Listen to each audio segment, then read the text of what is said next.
Mr. Ambassador, my theory would be that Iran likes having Joe Biden and would like Kamala Harris very much to be president, and they don't want to be striking Israel in the middle of the DNC. How'd I do?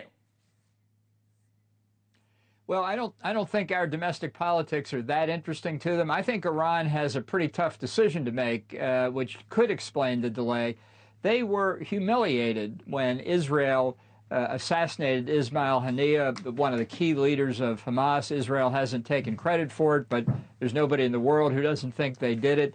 They killed this guy in a secure compound in Tehran with a bomb apparently planted 2 months before. And that's really a signal to everybody in Iran, including the supreme leader, that no one is safe. And not only is no one in Iran safe, but Iran's terrorist surrogates around the region know that they're not safe either. So to maintain its credibility, I think Iran really has to do something serious. But if they do, then they have to worry that Bibi Netanyahu, who was restrained by the Biden administration after Iran attacked some months ago with 320 drones and missiles, this time Bibi's not going to tolerate the pressure. He's going to do what he wants to do, which could be a severe blow against Iran, perhaps against its nuclear weapons program.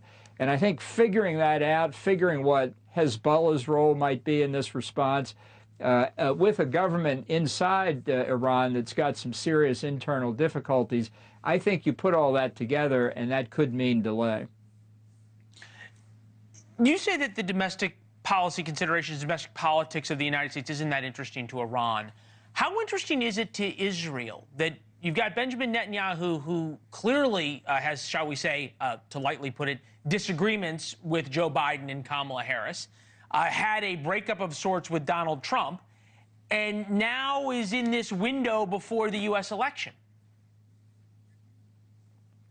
Well, I think, again, I would say they're certainly aware of it. There's no doubt about it. But I think Netanyahu's probably, if he's got domestic politics on his mind, it's Israeli domestic politics.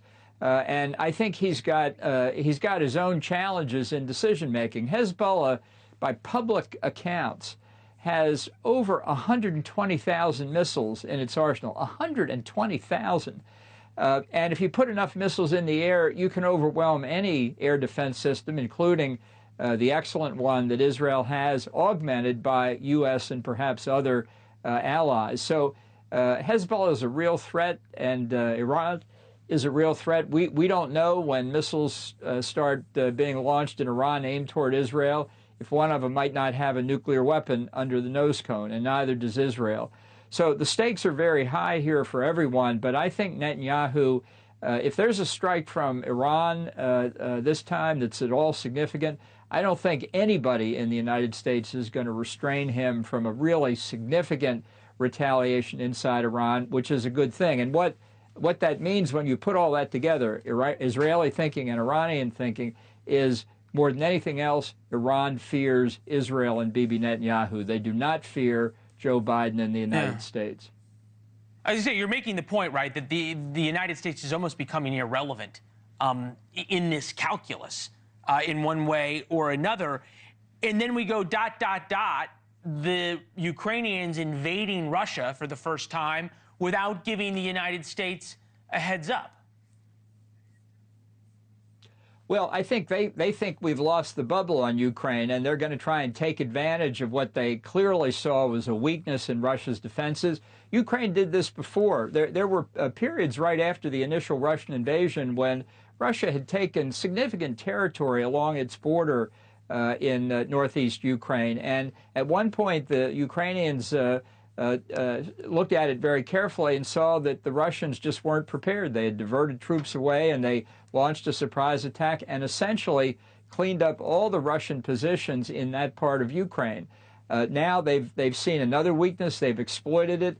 I think it's a huge political hit against Putin, but I do think the Ukrainians have to be careful. I don't think the absence of news about Russia's doing means they're not doing anything. I think if they have any sense, they're going to try and lull the Ukrainians into some false sense of confidence and then try and hit them. And that would turn a big political win for Ukraine into a significant political and possibly military loss.